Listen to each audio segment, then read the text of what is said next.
Welcome in to the Instant Classic Wrestling Podcast, the only podcast that is always, and I mean always, an instant classic. This is your Impact Wrestling review for 7/20/2017. It was last night. If you're watching this on Friday, you're probably not because it's late Friday, so you're probably watching on Saturday, Sunday, something like that. But it was Thursday night, and it was a pretty interesting show. I guess like a consistency, like standpoint, it was kind of interesting because there was like a lot of different things going on. I felt like within this show, there was like so many different feuds that aren't really feuds yet, and other feuds that are already kind of developing. So it was definitely pretty interesting. But I was definitely excited going in. I wanted to do the review last night, but it was way too late, and I was not gonna survive, so I couldn't do it. And I don't think Rabbit was up by the time we were going to do the review anyway. So I was trying to get Rabbit back on because I know last week he couldn't make it because he fell asleep. So I know he for doggone sure fell asleep last night. But we started out. Hey DJ. Yeah, what's up? You know how you do the Facebook Live? Bruh, did it really cut off already? Wow. It lost connection. I don't know why. Bruh, your phone needs like a serious. Anyway, we're gonna jump into Impact Wrestling. For anybody that's not watching on Facebook Live, be sure to follow us on Facebook Live for Casey's phone to fail all the time. But anyway, we can go to a commercial so you can set it up on the. Okay, quick commercial break. We're gonna take a quick commercial break, and we'll be right back. I mean, this will give you plenty of time, I feel like, to not only follow the Twitter, but also, to hit that like button and hit that subscribe button for us real quick as we set up the Facebook Live because Casey's phone sucks. Quick commercial break, and we'll be right back with your Impact Wrestling review on the Instant Classic Wrestling Podcast. Hi, wrestling fans. Have you checked out the new Jack Gallagher action figure? Along with the James Ellsworth action figure, you can check them out and buy one of your very own, or have your girlfriend buy one for you because she knows that you love Jack Gallagher and you love James Ellsworth, so she's gonna buy them for you because she loves you and she's not gonna watch this anyway. But like, you can still say it, and she can still then not buy them for you because she likes to ruin your dreams and make you cry at night. So donate to the children of Africa and stuff, because, yeah. And we are back here with your Instant Classic Wrestling Podcast review of Impact Wrestling for 7/20/2017. If you're watching this on Google Hangouts, I am really sorry. On YouTube, I am really like that commercial was actually going to be pretty decent until he got into the big spiel about his girlfriend, and then I was just like, bruh, can we please stop? Can we please? Anyway, Impact Wrestling. That wasn't even about me. That was just like if somebody had hypothetical. Yeah, hypothetical. I get you. Like, I'm trying to get in the mindset of the buyer. The guy that wants it. And his girlfriend ain't gonna buy it for him. You know what? You right. We're gonna jump into this Impact Wrestling show though. We started out with the Super X Cup match, which I was really excited about. I've always said this is a great way to start any show. We didn't start with that. We started with a video package about LAX and stuff we already know about. We started with. Oh no, you're right. We okay. So who's right again? Okay, cool. So we started with the Super X Cup match. I don't know what kind of order you got your notes in, but you need to improve yourself. But we started with the Super X Cup. Like I had the thing down, and I was like, "Oh, I gotta scroll up." I forgot that. Bruh, you the struggle right now. Like between your phone, and, bruh. See, Rabbit don't even got anything to say because he can count the struggles on you right now. We started out with the Super X Cup. We had Sammy Guevara and what was the other guy's name? Drago. Sammy Guevara and Drago. This was a good match. I was so excited for this match. I felt like shout out to Pope for pointing out the fact that Drago has the power advantage as Drago starts to use the power advantage. I was like, okay, Pope, I see you with the analytics and the research. I see you out here, Pope. I got too many doggone Word documents open. I don't know which one is my notes. Anyway, I'll get to them. Like I got, bruh, it's like 12. Like it's literally 12. But and who got the struggle here? Who got the Shut up. I found it. I love Guevara was hitting like all kinds of flips in this match. like all kinds of them. I was like, oh my goodness. But this match was just really good. Like I definitely liked it. I like what they're doing with the. I still feel like this is the X division, and I like what they're doing with it. I like that they're bringing in. Yeah, I think we've said this before with the Super X Cup, but it's nice that they're bringing in this different talent that you're actually being able to see, unlike a one and only where everybody wouldn't necessarily be able to see it. So I think they're doing a good job with this, and I really like it. That 630 splash was how you do that though? I need to know. I know Ricochet does one as well. That's when I first seen it, but man, it still looks ridiculous. And then when they played the replay, it was awesome. Like the replays I think it was tonight specifically in this show were really good. I felt like I really liked the replays for some reason. I don't know if it was a different angle or the way that the camera was a little bit different than the replay camera was a little bit different than the normal camera, but I really liked it for some reason. I don't know what it was. And that flipping DDT that Drago won with, bruh, oh my goodness. That was pretty too. I liked it. But really good match. I liked it. I'm loving the Super X Cup. The winner of this match, which was Drago, will face Desmond Xavier not next week, but in the second round. So that'll be pretty fun. This also was a first round match. I think we got two more, if I'm not mistaken. Two more first round matches, if I'm not mistaken, coming up between the next 2 weeks. So that's pretty exciting. Definitely a good match, though. I loved it. Rabbit, thoughts on the Super X Cup so far? Because I know you weren't here last week. If you want to give me thoughts on last week's match as well. That's the first time you got to see ACH, by the way. This is my first time saying, that's his name, Sammy? Many doggone Word documents open up. Yeah, Sammy Guevara. Nah, yeah. This is my first time seeing him, so I like what I see from him, man. He nice. Quick. He got the when he went over the top rope and faked the corkscrew joint over the top rope, then hit my man with the kick. He nice, man. He agile on the top rope. He do a lot of acrobatic stuff like other man, I forgot his name, the one to do the cartwheels and stuff. But he do a lot of it, but not as much as him. But I like his fluidness now. So I don't know where he been at. So he been doing something where he agile, he fluid with his moves. I like him, man. So him and do a Drago, I'm in love with this dude right here, man. This man right here is fast. Then he got these nasty arm bar triangle joints. He got a nasty DDT where he flying all over the place. You don't know where he going, but your head hit the joint when he finished. Nasty. When he hit my man with that joint, when he the finisher, that nasty. That's just over the top nasty right there. Because everything happening so fast, but you see somebody head hit the pavement. That's for sure. Nasty. I like it, man.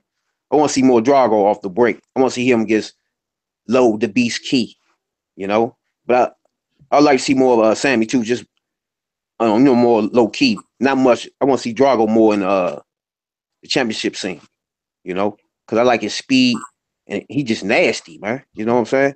With them arm bars. When he had my man on his back, twisting around with that arm bar was nasty, son. Nasty. He got the nasty knees too. So I want to see him more.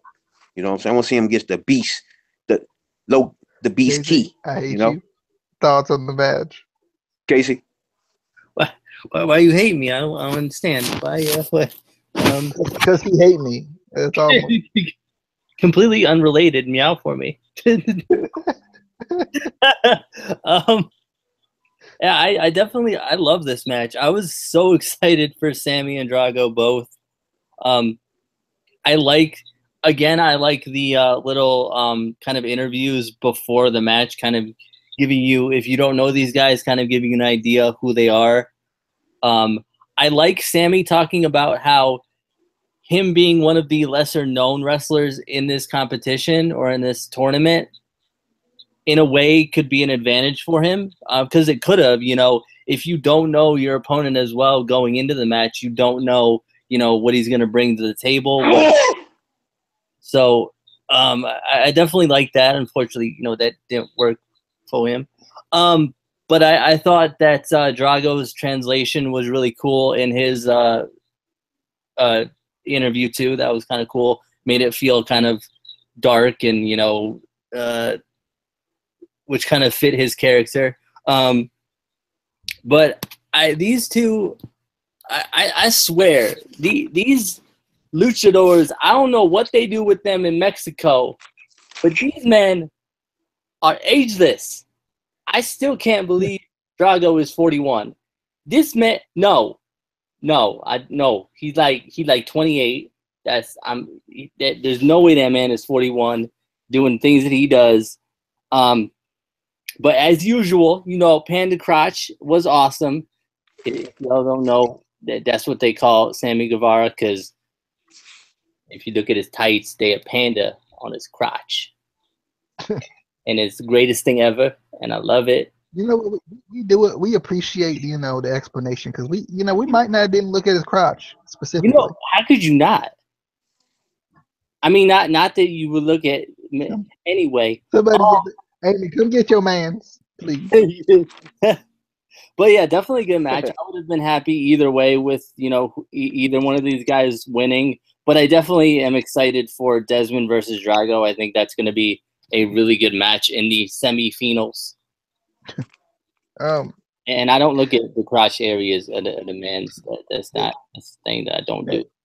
Next topic. We had the little video that they played about kind of Impact reaching out to the community and everything, which I really liked. I just really like stuff like this because it feels like, and I might be wrong, or it might just wasn't as big of an emphasis before, but it feels like we've never really seen a lot of stuff like this. And I'm glad that they're, as much as I hate GFW, I'm glad that they're, making this an emphasis with, I think it was last week, the Pulse thing, and then this with kind of helping out the kids and everything. Like, we see WWE do it all the time. Obviously they're a bigger company, but this is just a good, it's good for the community, and it helps Impact as far as like, PR and showing that they're not, a bad company or whatever, So I really like, I liked it a lot. I thought that was a good little touch they had.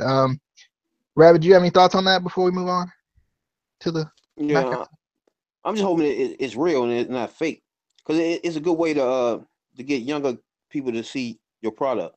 You don't change the GFW, so it just shows the younger people that from GFW standpoint, you know what I'm saying? So they can go home talking about GFW. So that's a good way to do that.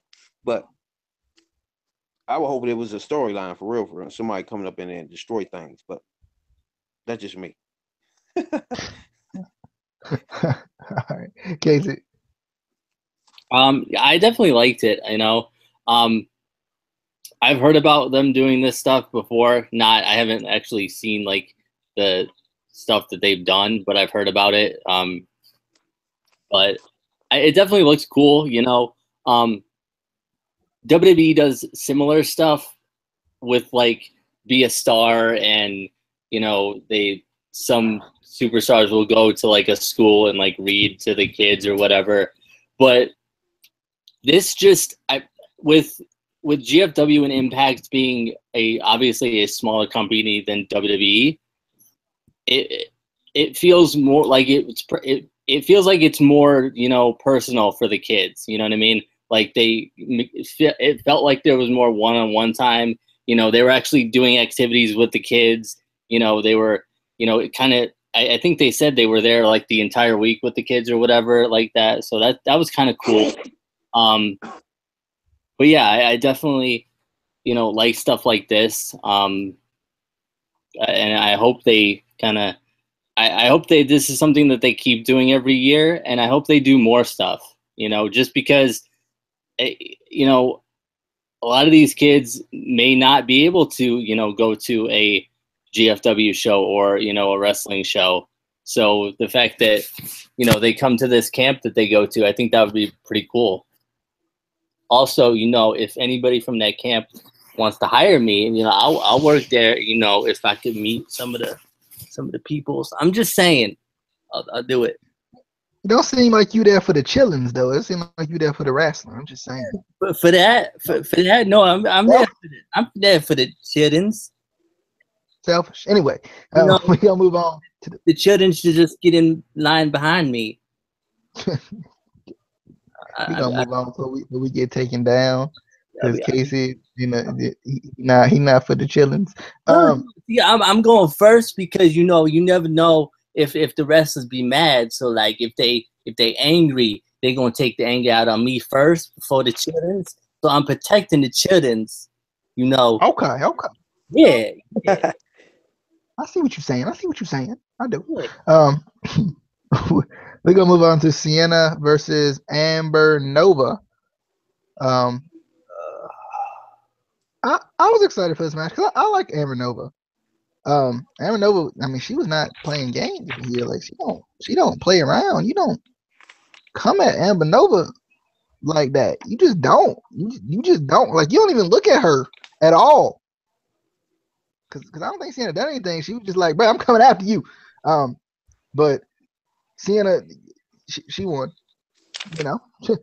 Sienna won, and Amber Nova lost. But I did think Amber Nova looked pretty good in this match. But it's kind of hard with the way Sienna's character is made, or her character is built, to kind of look great against Sienna because she's just kind of too dominant. But I love the wheelbarrow German suplex. I'm always a big fan of that. But Sienna gets the win, and because she is classy.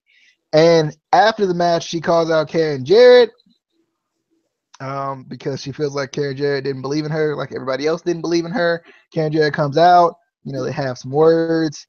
Karen Jarrett obviously feels disrespected because you don't talk to authority like that. But Sienna don't care.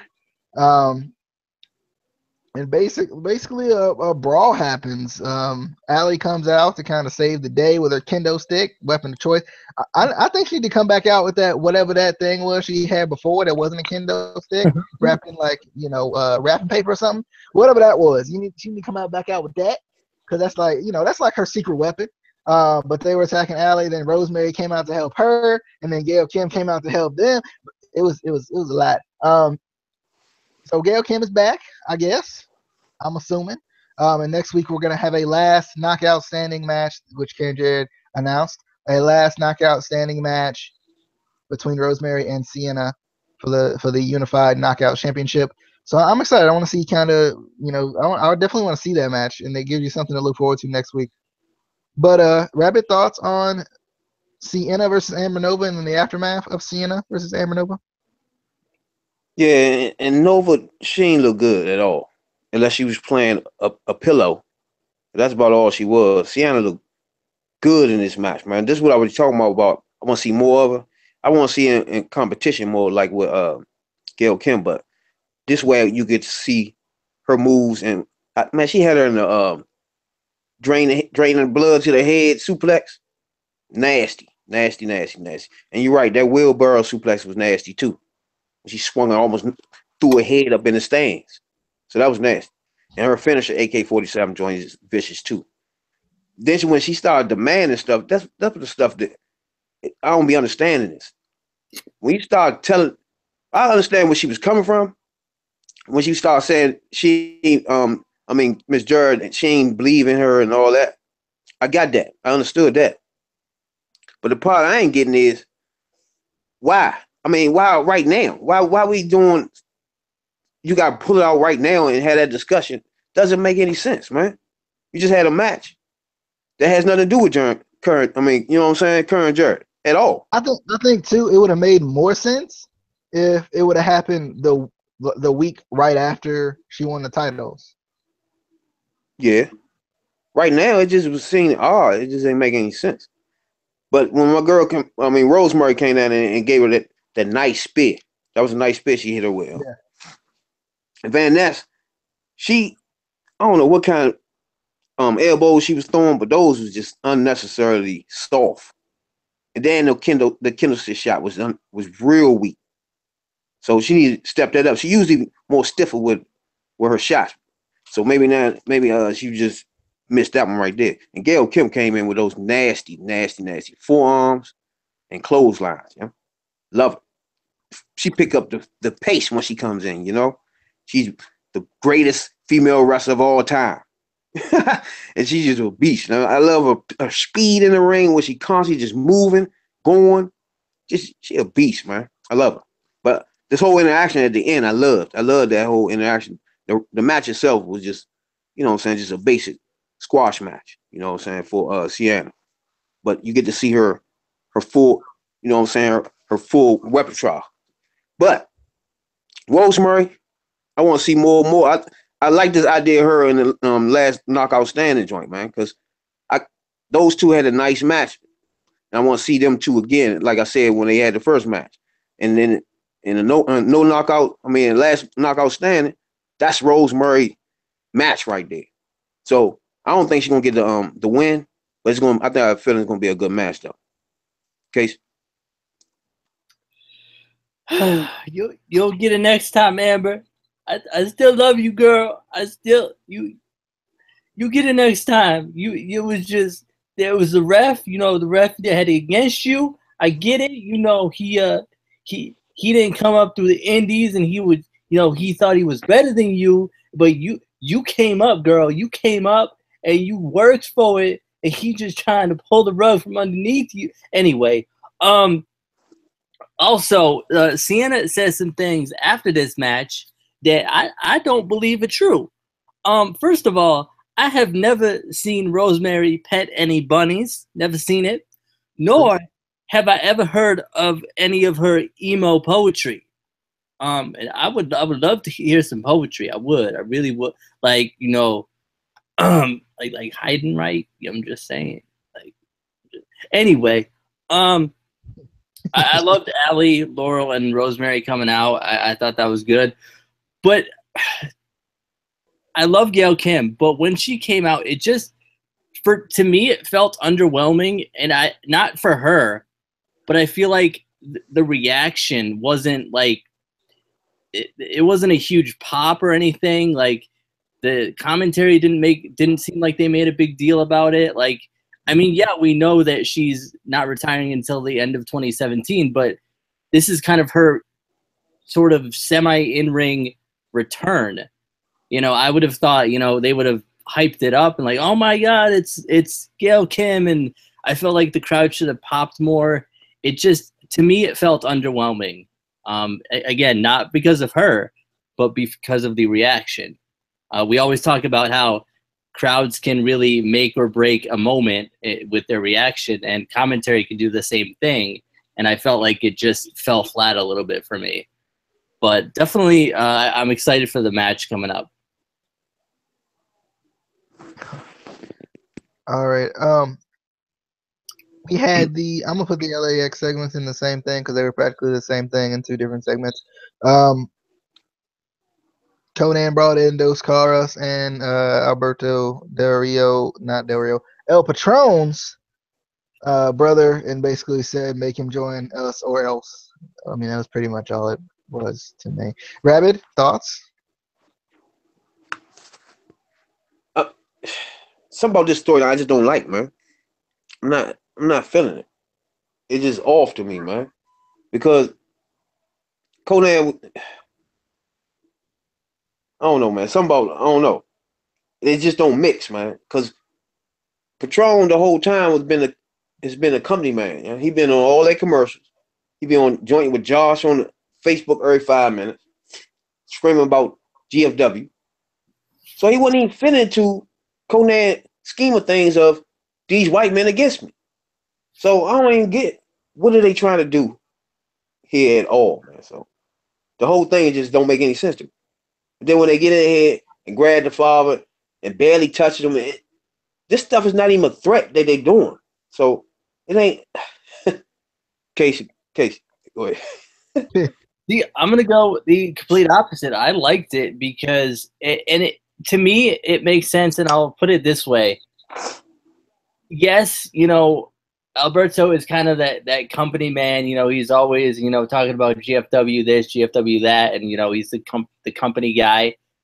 Yeah, that would be the kind of guy that I would think that LAX would want to get in there, because then they feel like they have that power, that inside power, because Alberto is the company man, so they can take control from within. That's what I think they would try to do. But I also liked, the attack on his brother and his father. Yes, the attack on his father looked weak. But again, he's an old man. You don't want to accidentally really hurt him because that would be bad. So I like that they at least had him in on it. Attacked him, even though it did look kind of weak. But I still liked it. We'll get to the end, the segment at the end of the show. There was parts that I didn't like, but this part I did like. All right, moving on to Bruce Pritchard was on the phone and Tyrus was behind him, and he walks up to Trevor Lee. This segment was just weird. What are they doing with this? I mean, no, I'm fine with Trevor Lee stealing the title. That's fine, but like the issue that I have is the weird aspect of Sanjay Dutt just getting thrown out for no reason. That to me doesn't make sense. Why is he getting thrown out for wanting his title back that somebody stole, but they're not actually showing that he did anything to get thrown out? It doesn't make any sense. It just doesn't. I don't know. This segment was just weird. I think Bruce did announce that Trevor Lee would have a title match, not a title match, but a match tonight. So, or he would have a match. So I don't. This is just weird. And Bruce was like weird about it too. Like it wasn't helping me. That it didn't help that Bruce was kind of like, okay, champ, and like I don't even know what this. Anyway, Rabbit, thoughts on whatever this was? Exactly. You took all the words out of my mouth. Like, what was going on here, man? First, he walks up. My man starts explaining him some silly title. He said, yeah, you're right. You know what I'm saying? Like, what? Then you got the real champion with no title and nobody calling him champ on the show at all. It just don't make any. Then he gets thrown out. Who throws the champ out? Where they do that at? So you have a champion that's not really representing the belt at all. Not even a little bit. He got somebody running around. They calling him champ. He wearing the belt to the ring. What? Then the person that's supposed to be in charge of this stuff gonna call him champ and walk away from this stuff, man. Wow. Casey. Yeah, at first I was confused, why is, with Trevor Lee stealing the X Division title, why doesn't Bruce just take the title from him, and why do they keep keeping Sanjay Dutt away from him? But I mean, maybe they're trying to start building up a sort of heel authority figure, a sort of WWE's authority storyline where, maybe Bruce and Trevor Lee are, going to end up being, some sort like the authority, something like that.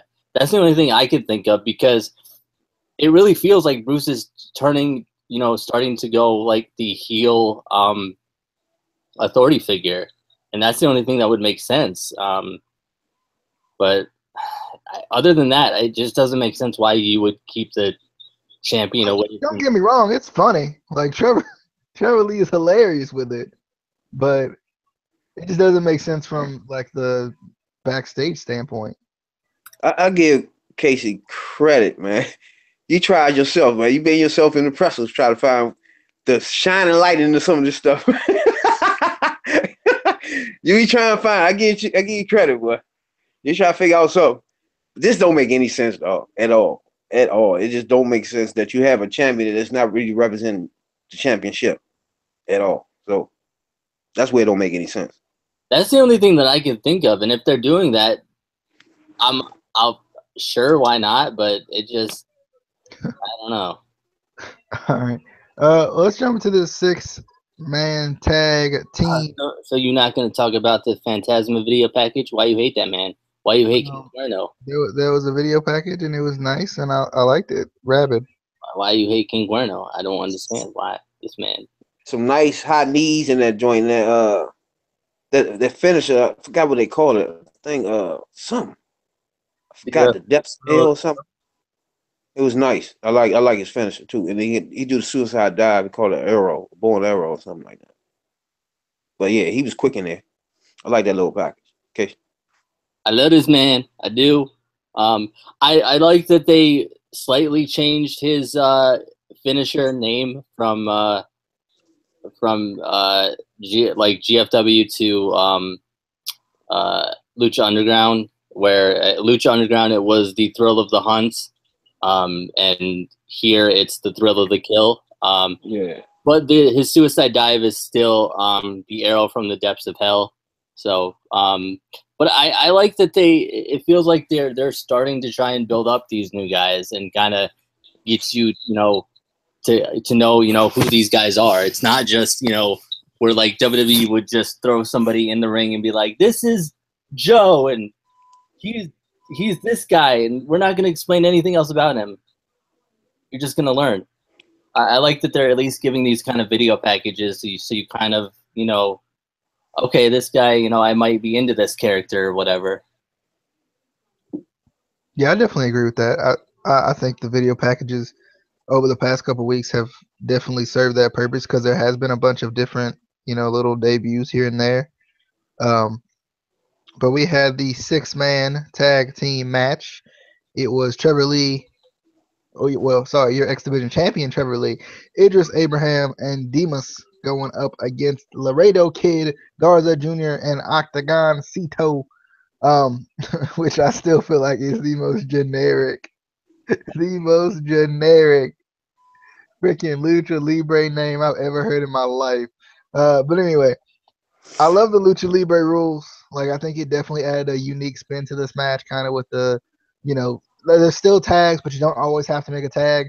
I think it made the match more fast-paced.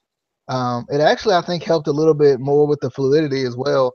I felt like in this match a little bit because you didn't have to tag. And it kind of, I think it changed the tag team psychology a little bit too. I think there was a 4-way leg lock in this match, and I was like, how they do that though?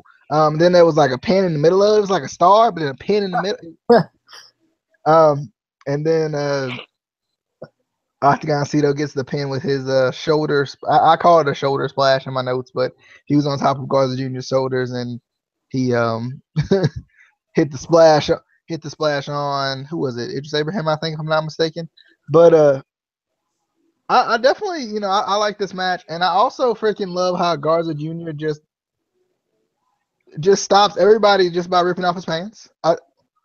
I don't. I mean, it's impressive, I guess, because he stops the entire match for that.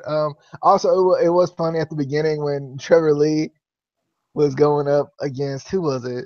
It wasn't Garza Jr., I don't think, but it was somebody, and it was funny because he didn't want to fight, and he just raised up the title, which was freaking hilarious, and then tagged himself out. I thought that was funny. 6-man tag team match. Yeah, it was just a clusterfuck, man. It was just it was just over the top, man. But I like Abraham. I like to see more and more of him. I like seeing him every time I see him. He had that running slide kick that was nasty. Then you got Trevor Lee in the ring the whole time with the X Division title on his belt, on his waist. Man, but Cito, what's his name? Cito? Man, Cito. Man, quick, fast. He constantly moving, just like Gail Kim. I like them wrestlers that constantly going somewhere, doing things and moving. And then he got these quick, what he was doing in it, them leg lock joints where he was flipping over their head and stuff. Man, I like him. I like little quick wrestlers like that. That's smooth and no botching. I like that. But what is Abraham doing walking around with the belt in the ring wrestling? But he had a nice European uppercut too. That was nasty. He got nice European uppercuts, man. I gotta give him credit on those. He got Garcia running around, ripping his pants off. Unnecessary stuff right there. I don't like that. But other than that, I like Cito. I want to see more Cito off the break. But this match right here was a clusterfuck. A whole bunch of nonsense going on. People flying around. Too much. Not enough wrestling for them. But some of the spots they had in was nice. Then, but it had a lot of clown activity going on. You know, I don't like that, especially when you got this many wrestlers. You got to get wrestling going. You know, but other than that, I want to see more Cinto. Case. I think that the ripping off of the pants should be his finisher. I think that. They should just fall down. Yeah. Just automatic. Finishes him every time. Nobody ever kicks out. I mean, I wouldn't. I would be like, done. You know, don't just pin me. Pay me. But yeah, I like this match. I like that it was held under Lucha Libre 6-man tag rules. I like, you know, those matches where, you know, you can tag in, but if somebody gets knocked out of the ring, another, you know, one of their partners can come right in. You know, you don't have to get the tag. I like that. It keeps, you know, it keeps the fluidity. It keeps the match going. Whereas with a regular, you know, tag match or 6-man tag, whatever, if, you know, you get knocked out of the ring, the count is going to start, and if you can't get in, it's going to slow down the match, and it just, I don't always like that, but definitely a pretty good match. Wasn't the best that they could do, I didn't think, but I still liked it. I still like that they're showing off these guys and kind of, especially the newer guys that you know you may not know as much of, like Damus and Octagoncito, which is the greatest name of all time. And Garza Jr. with the pants, the pants, a different kind of pants, not the Gail Kid or not the Jade pants. You know, they different pants, but like, I mean, she could rip those off too. But anyway, we gonna move on to speaking of ripping off of things. Grado. We had Joseph Park was pumping up Grado for his date with Laurel Van Ness. This was the first part of this little segment, but at first I was kind of confused to kind of why she accepted it, because it felt like Congo Kong was kind of butting in. You know, I think it was last week when we had the initial segment with this, but I definitely thought this was funny. Grado, he has coupons. That was hilarious. When she started crawling on the table, I was done. I was done. Grado out here, he had to tuck the napkin into the singlet. Why they couldn't get this man a shirt? Why they couldn't get this man a shirt though? I'm just saying, this man. I mean, I know he got shirts. He probably owned at least one. But I don't know, a little. It kind of added to the segment a little bit, the fact that he was just still in his singlet. But this was funny. Freaking, he couldn't reach the pep. This was funny. Freaking Grado and Laurel, they're doing some interesting things. We got another part to this segment coming up here in a little bit. But Rabbit, thoughts on the first part? Yeah, it is funny, man. When you got my man Pox. He funny, man. These two together is just funny, period. He keep hyping this man up. And like Pope said, that's the wrong person to be getting coached by for women.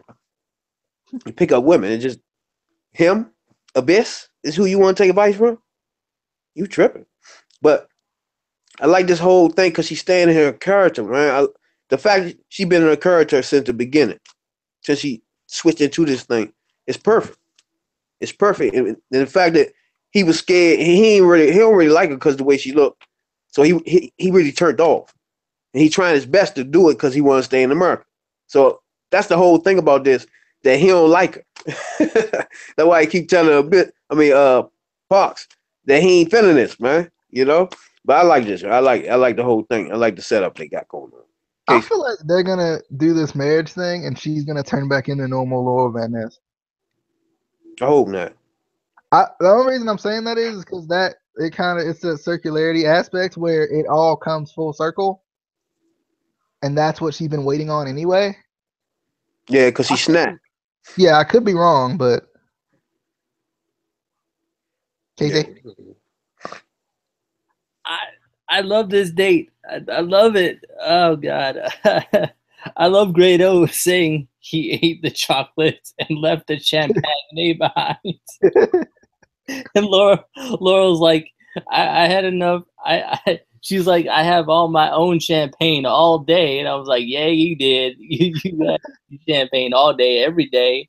And I don't know about you. I don't know what she was doing with that pepper, but I'm gonna need some pepper ASAP, like right now, because I mean, I don't know what she did with that pepper, but she could do it again.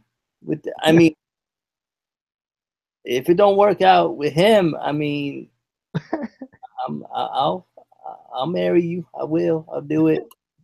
Storyline wise, if case Amy watched this, yeah.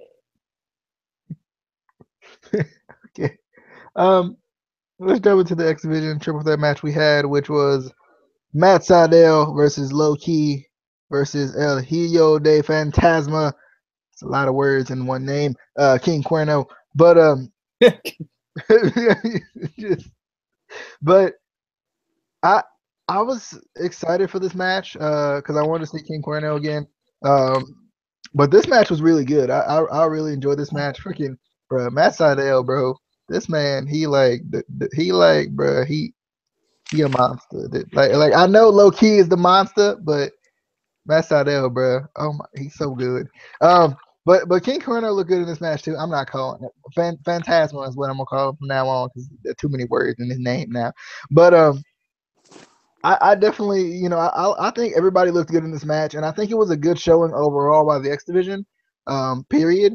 It definitely, made it feel like there's more than one contender, which kind of made sense a little bit, after the match when Matt Sydal demanded this match, which we'll get to here in a second. But this was definitely a good match. Matt Sydal's super freaking good. I'm ready for his title run right now, like right at this moment, because it needs to happen. But definitely a good match. And then after the match, let's talk about after the match now, or wait, which would be easier? Wait. You want to do it? All right, wait. Rabbit, thoughts on the match? Matt Sydal did win, by the way. Thoughts on the match? Oh, I love. Also, one more thing. I did love the Warriors way that they hit on King Cuerno, and then freaking Matt Sydal breaking up the paint with the shooting star press. That was awesome. There was one more thing that I can't remember right offhand. That was really cool, but I liked it. I was going to get to that. Yeah, there was another nasty Warriors way in there too.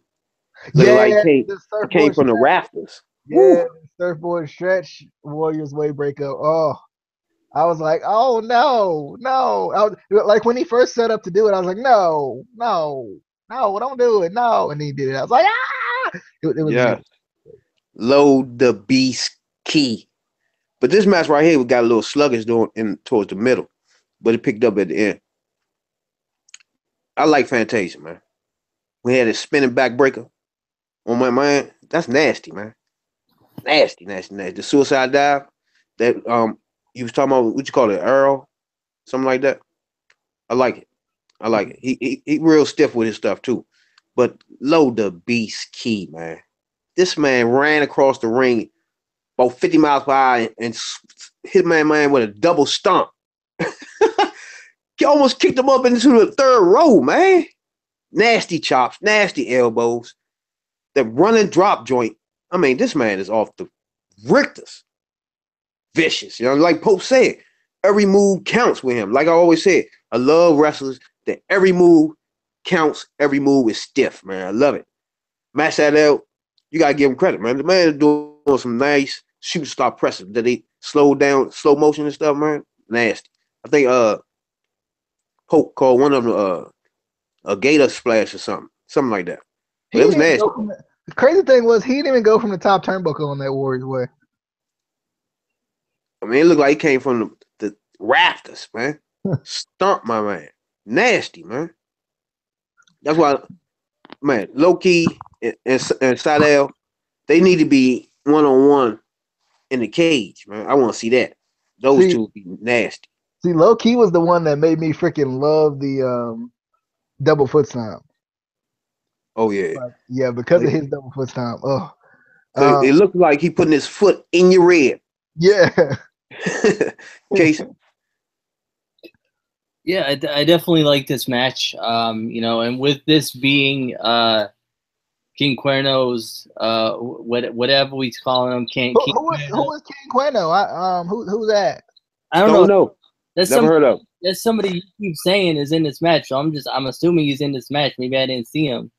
I said Phantasma. That's all I'm saying. I ain't saying no Hijo de Fantasma. No. All right. With this being El Hijo de Fantasma's singles debut, I kind of wanted to see him get the victory in this match, but honestly, I felt like any of these three guys had an equal chance to win. In my opinion, it was definitely a very good match. Like I said, I wanted to see Phantasma win, but with the push they're giving Sydal, him winning made sense. So I definitely, I'm okay with that. All right. And I also loved when he did the shooting star press. I love the referee just looked up. It was kind of like a movie scene when they showed that replay. I thought that was cool too. Matt, I love Matt Sydal after this match, basically giving credit to the X Division, saying that's what it was, that's what the X Division is all about. Good competition like that. Because I just love kind of Matt Sydal's character. It kind of looked like at the beginning of the match he might turn heel a little bit when he pulled up Phantasma at first. I was like, no, don't do this, man. No, don't do it. Not this way. But I like him, asking for his title match because he deserves it. And I don't know. I thought it was weird. Like his promo was kind of weird. It was kind of like it was a little bit of him feeling like he was overlooked, but also, in a respectful way, if that makes sense. It was kind of weird. Like I felt like at times his promo. I loved it, but I still thought it was kind of weird at times. Bruce Pritchard comes out and I don't know what the heck Bruce is doing. He talking about how he's tired about everybody wanting title shots, but when you in that's what you want. Anyway, I'm just saying that's what everybody wants when they in the bit. Bruce. Anyway, he says there's a lot of people in the back that deserve a title shot.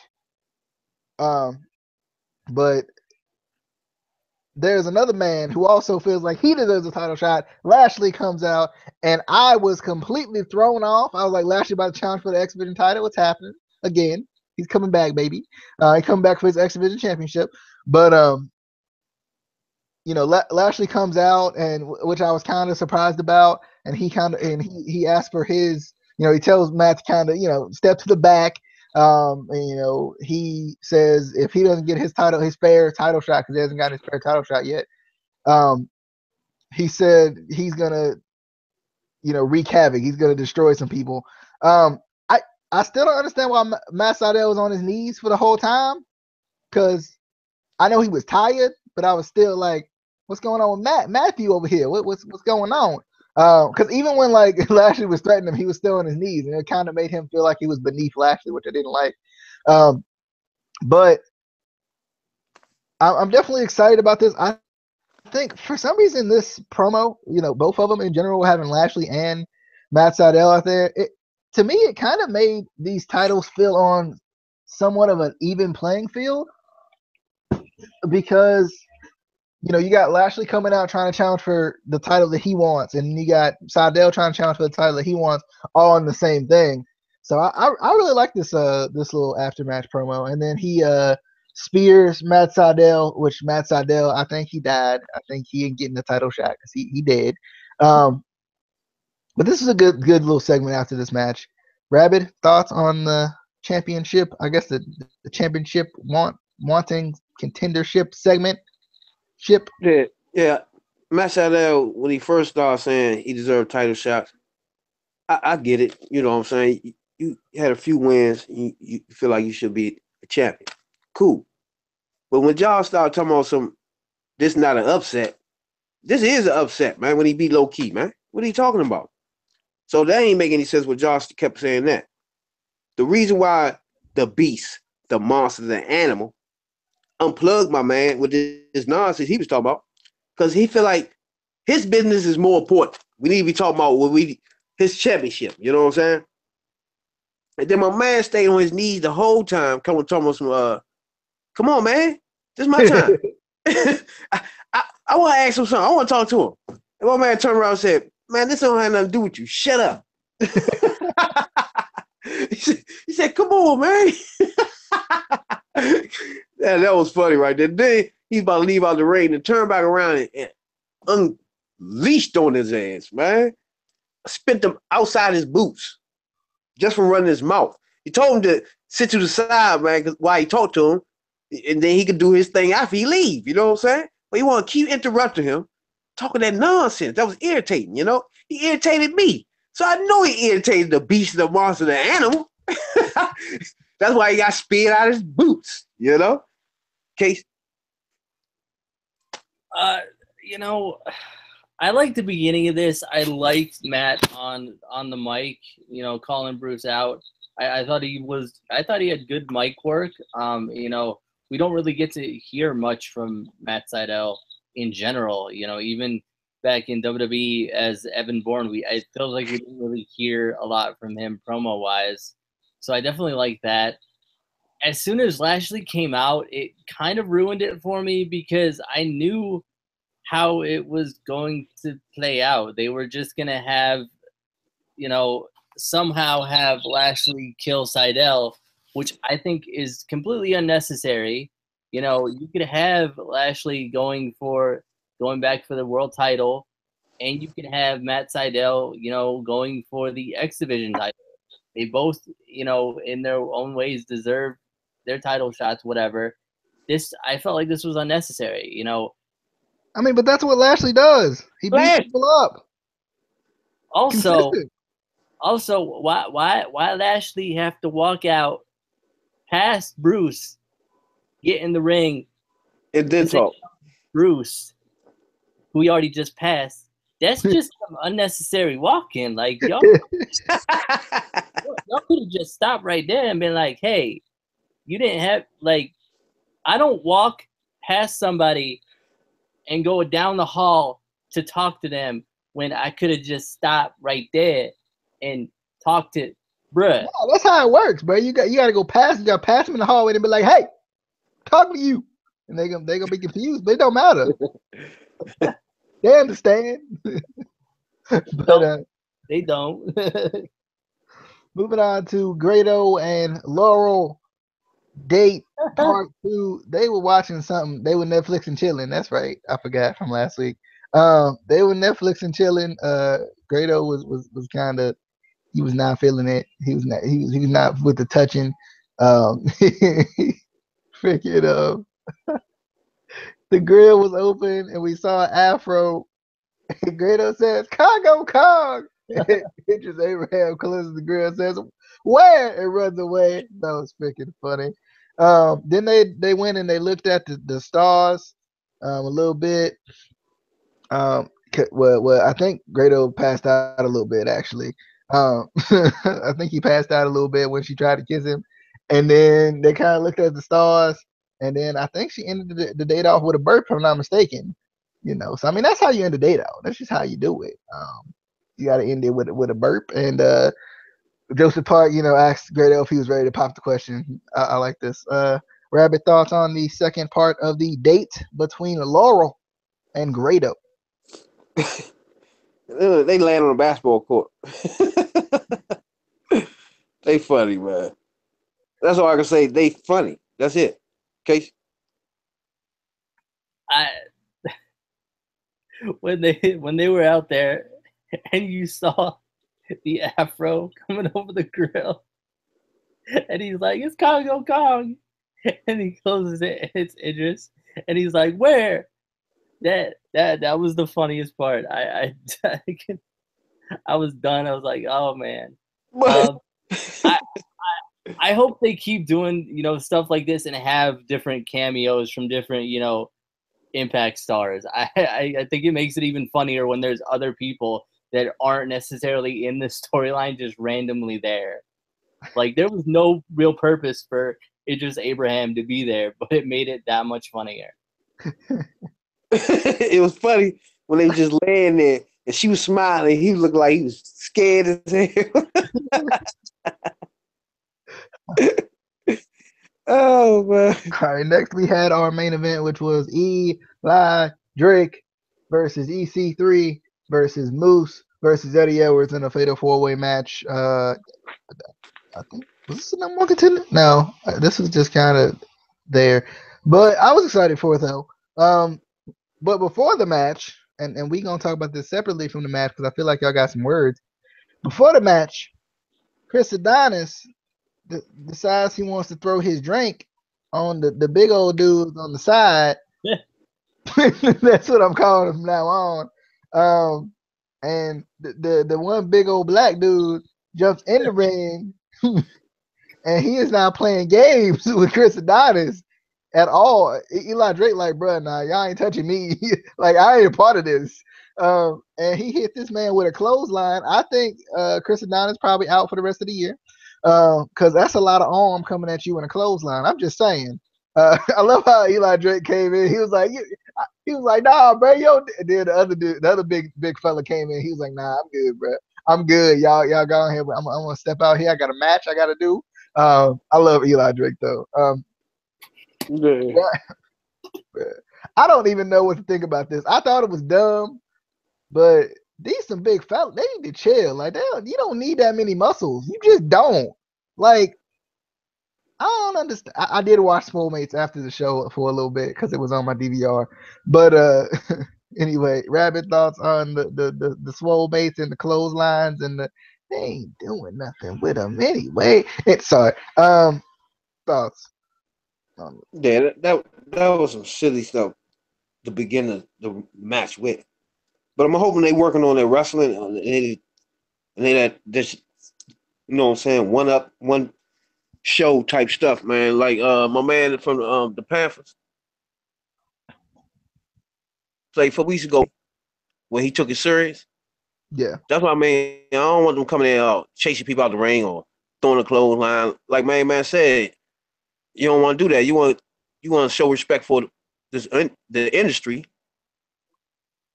by at least show some, you know what I'm saying, to be you know what I'm saying, a little bit of competitive in this match.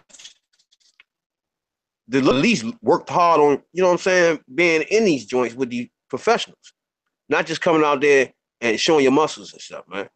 So that I'm hoping they you know what I'm saying, with Al Snow working with them or something, man, and they just not running in the ring trying to be pretty.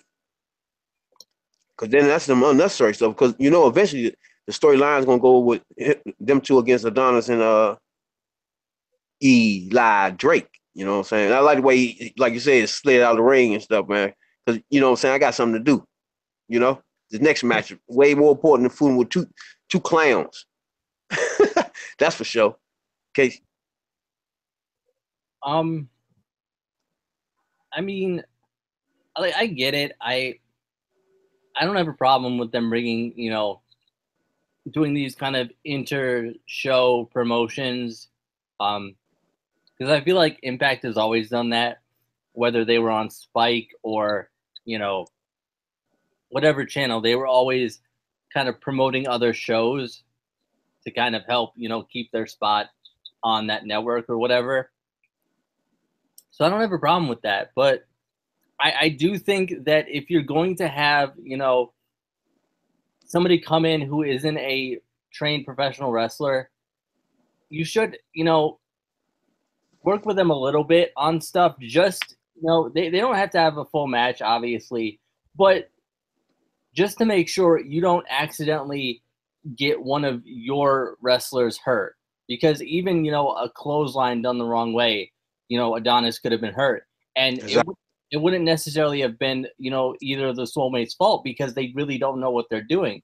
But if you, train them a little bit so they know, how to do it, so they don't hurt somebody, I would just make sure that they do that, just in case.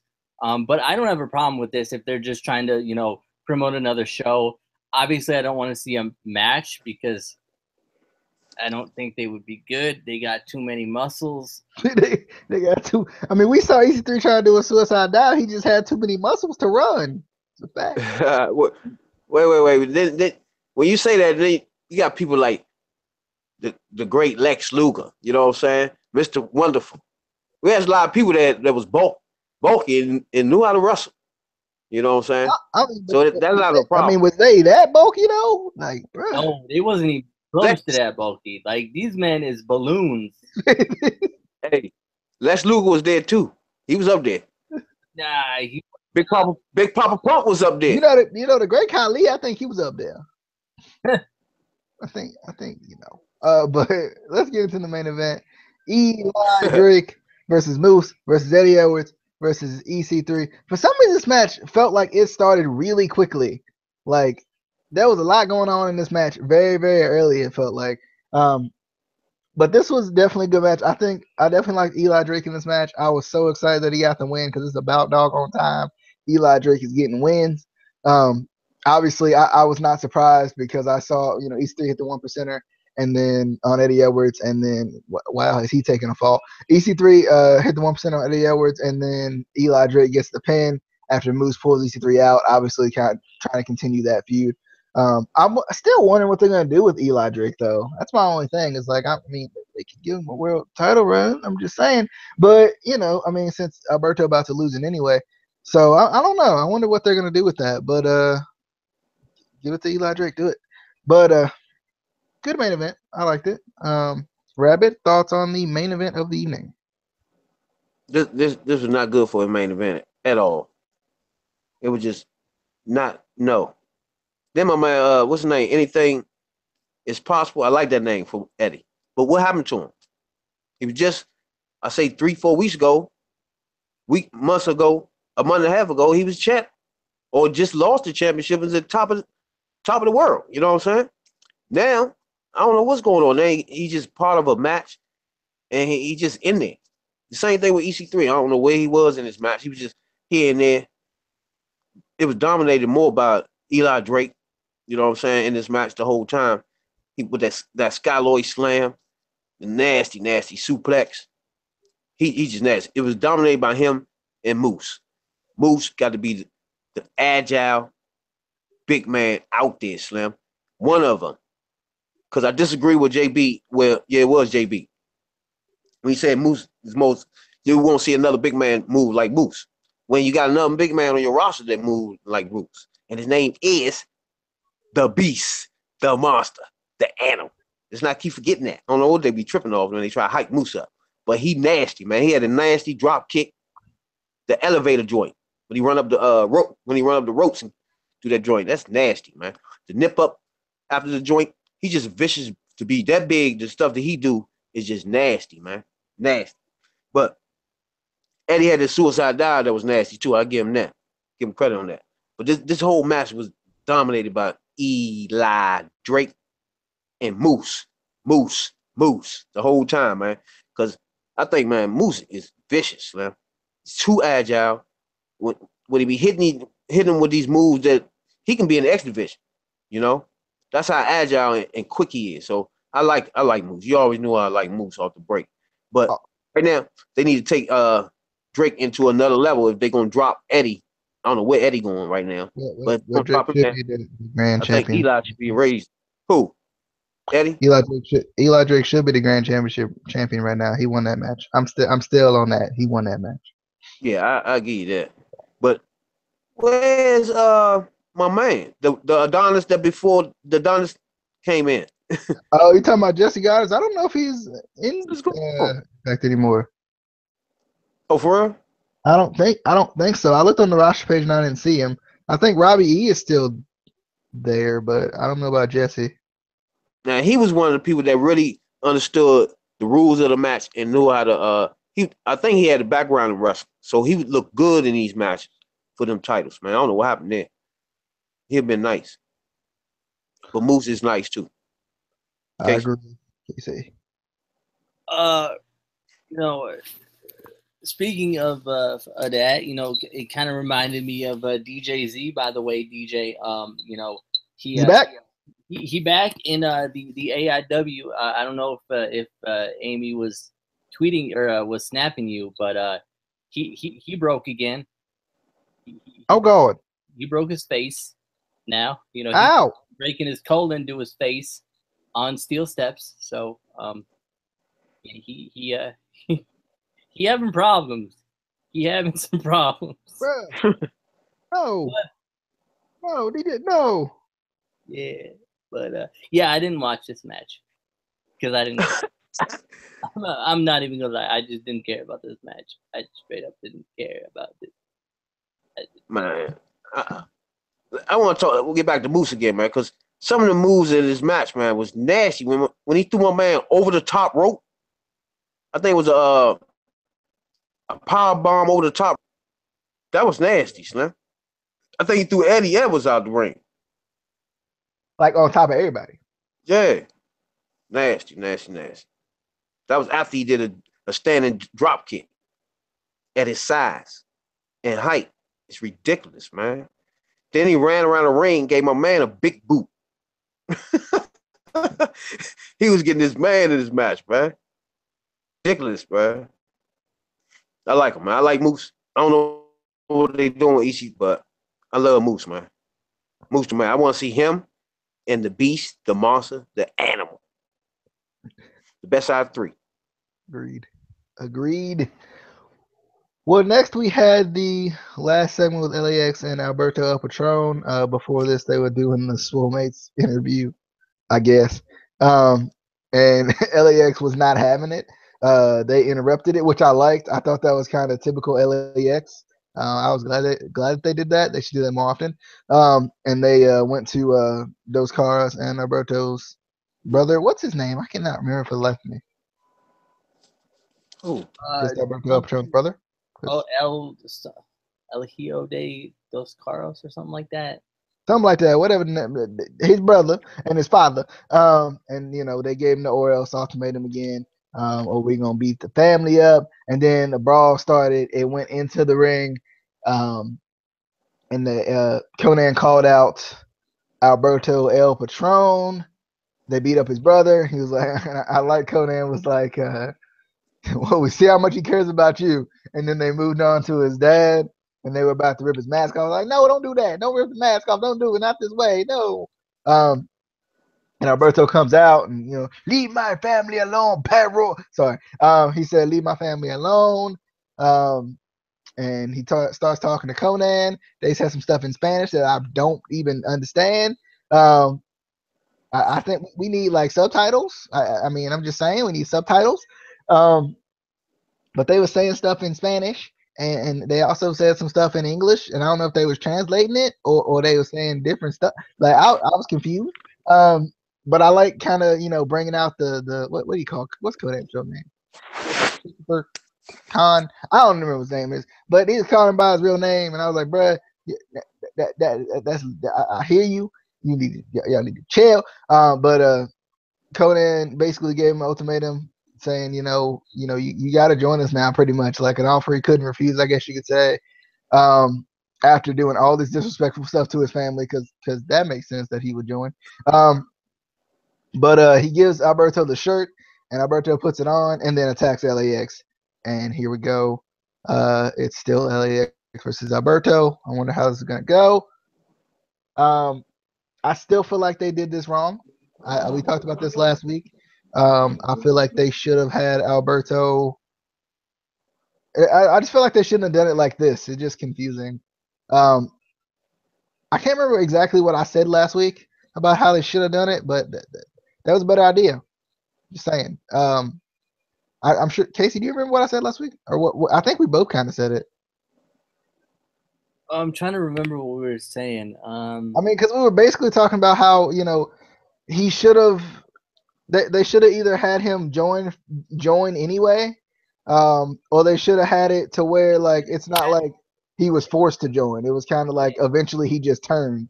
Yeah, like still getting involved in his matches, even though he. Yeah. Like that. Yeah. Teamwork. Rabbit, thoughts on the LAX segment? I mean, El Patron need to chill out a little bit. this segment was terrible, man. Terrible in the fact that how it's written, the storyline, and it's terrible in what actually happened in this thing, man. First of all, just if the audience ain't see this, let's map this out. How this happened. First, he dragged his father and his son to the ring, commits the whipping on his brother. That don't bring him out. So he says, yeah, we see how much he care about you. You know what I'm saying? He ain't come out for you. He commits to doing nothing. I don't know what they were doing with the father. I guess they were just holding him. They ain't really do too much to him. So they hold the father. So now he comes out. Well, they was about to rip his mask off. That was the thing. Yeah, that's what it was. They had him tied, his hands tied behind his back and going to rip his mask off. That was one of the worst things you can do to a Lucha Libre wrestler, right? So now he comes out, but stops at the top of the ramp to talk. So already, this where the anger at? You know, why you ain't just coming down there and just wreck his shop? He putting his hands on your father. He whooping your brother. Now you come stop and talk on the mic for about 10 minutes. Then you will go down. Like what? Then what makes it even worse? It gets worse. He goes down. Konnan give him an ultimatum, right? He says, man, look, if you're going to leave my folks alone, I'll go ahead and join you, man. If you just leave them alone. First of all, that's all it took for you to join the LAX? You know what I'm saying? Now you just let them go, I'll join you. That's the first problem I had, right? It was just too easy. Then he said, okay, give me your word, Konnan. On your kid, on your mother grave or somebody grave, give me your word that you won't go back on my word, that you'll leave my family alone. Konnan said, yeah, I'll give you that. Just join us and we'll leave you alone. Just shake hands. He actually shook his hand, Slim. Put the shirt on his body and commits to hitting everybody. Like, what? I mean, where do you go from this with that? I think too, because they have to write Alberto off TV. They need to do a like vicious, like almost deadly attack. But wait. Where do you go from tonight where, all right, the person that went back on his word already is Patron. Yeah, I think they're gonna have to. I think they're gonna have to. They're gonna do an attack, and they're gonna have to anyway because they got to get Alberto off TV and they got to get that title off of him. So this was terrible. I think they're gonna do an attack, and it's gonna be like a LAX. Like, this is why you don't mess with LAX. You don't go back on your word on LAX, and then they're gonna attack him and he's gonna be out for for a minute. I'll just say that for a minute. Yeah, it was terrible. Then he kept going back in history when they was best friends, coming up wrestling and everything. Him and Rey Mysterio, and he kept calling him Carlos. Now, that's what it was. I never heard anybody call him Carlos before. Evan, I've been watching him since the 90s when he was in WCW. And that's my first time I heard somebody call him Carlos. He kept calling him that too. He kept looking. Konnan kept looking at him like, look, man, it's Konnan. Eventually he started saying Konnan. I'm like, what you keep saying Carlos for, man? You know? That was crazy. But then those two, this whole segment it was all for me, man. Everything about it, just the details about the whole segment, it just, man, it just wasn't no continuity in it for me, man. It just was crazy. Case. First of all, I don't know if they're necessarily going to write him off or take the title, because you got to think, we don't know how, legality-wise, how severe what happened with him and Paige is. But I think he's suspended until further notice. Yeah, but and again, we don't know. It could be until the next TV tapings. It could be, it might not be as long as we think. So they might have enough pre-recorded stuff to get through that. You don't know. So I'm not gonna say right away that okay, yeah, they're gonna take the title off him or they're gonna write him off TV.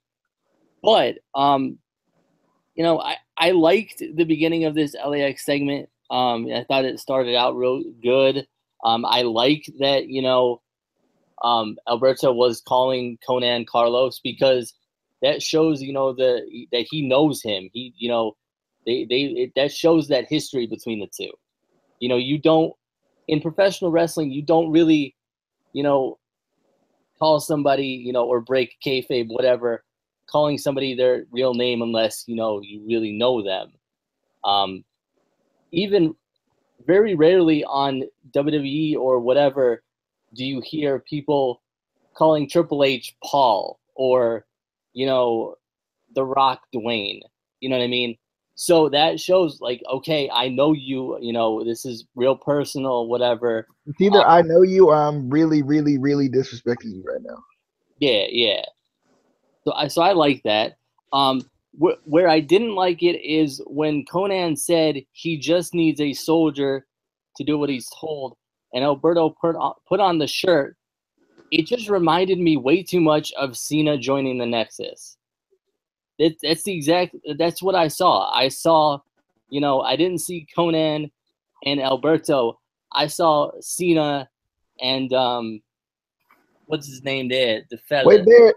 Yeah, he was terrible. He was the best. He was the greatest. Nah, the wrong He person. robbed his chance. Stu Bennett, hashtag Stu Bennett for champ. The wrong person won the NXT, I'm just saying. They did. Well, Daniel Bryan should have won, but second was Wade Barrett. Who else should have won from that NXT? Explain to me. Who? PJ Black. No. Not at that time. Maybe now, not at that time. I just didn't like it. It just reminded me too much of that, and I didn't like it. Then with him automatically turning on them, it just felt really anticlimactic for me. I was like, really? Like, you couldn't play along with it for like a week, and then it just, I don't. Like you said, though, I think they should have helped him in his matches. Like GFW, I like you. I do. But what are you doing? What are you doing? Stop it. I don't know. I mean, I still want to see where they go with this because they may do, what WWE does when we think they're going to have a terrible pay-per-view and pull out something that we love. But, we'll see what happens. Like the Punjabi prison match? It's going to be the greatest match of all time. I'm just saying, like the Punjabi prison match. I watched that Battleground review coming up on Sunday. So I watched the first two last night, and they were terrible. I didn't think they were bad. I didn't think the one with Batista was that bad. The one I might have to watch. I might have to watch it again. But I was a kid, and it was like everything's exciting when you're a kid. The first one with Undertaker and Big Show that was supposed to be Undertaker and Khali was terrible. Yeah, I don't remember that one as much as I remember Batista versus Khali. And I feel like you're just saying that because Khali was in the match. No, he wasn't in the match though. No, I'm talking about. You said you watched the first two. Yeah, but like the first one was. Anything with Great Khali is kind of terrible anyway. But like, I was gonna. Great Khali is. I ain't even gonna say them words. I ain't even gonna say those words. I'm just gonna not even. I was going into Khali or Big Show and Taker with optimism because you got the Phenom and we got the Big Show. They usually put on, but it's just not a good match. It's just not. And you know what they should have did? They should have had Mark Henry come out in the coral-colored suit. Did you see that on Facebook last night? Yeah. I mentioned you, and I was like, bruh. Anyway. So it's clear that they don't have the same writers no more. Paul McGulla, whatever his name, he can't be still there. Somebody else writing this stuff here. I feel it's either somebody else writing it or it's whoever the powers that be, I guess you could say, are too much in control. Like, I feel like they have good ideas. They just they don't know exactly where they're going with it, or we just don't really know where they're going with it. Like, we're just confused. Like, Agreed. But anyway, that was your Impact Wrestling review right here on the Instant Classic Wrestling Podcast. Be sure to follow us on Twitter at ICW_podcast. Go find the Facebook page. All you gotta do is type in the Instant Classic Wrestling Podcast. If you don't know how to spell it, it's on the channel. It's on your screen right now. So but be sure to. We gotta find out who writing this stuff. Who the head creator now? Who the head creator writer? True. it's me. I'm doing it. See, and this why Casey. This is why we can't have nice things. But we'll see you guys next time. We got the Battleground review coming up. Casey won't be there. I think Brandon's gonna join me for that. Justin might join me, probably not. But have fun with that. I mean, if Justin comes, I don't like he won't though. Like he won't. But anyway, we'll see you guys next time. We hope you guys enjoyed. Be sure to hit that subscribe button right now. Hit the like button right now if you haven't already. If you already hit it, don't hit it again, please. Thanks. But yeah, we'll see you guys later. This was your Impact Wrestling review on the Instant Classic Wrestling Podcast, the only podcast that is always, and I mean always, an instant classic.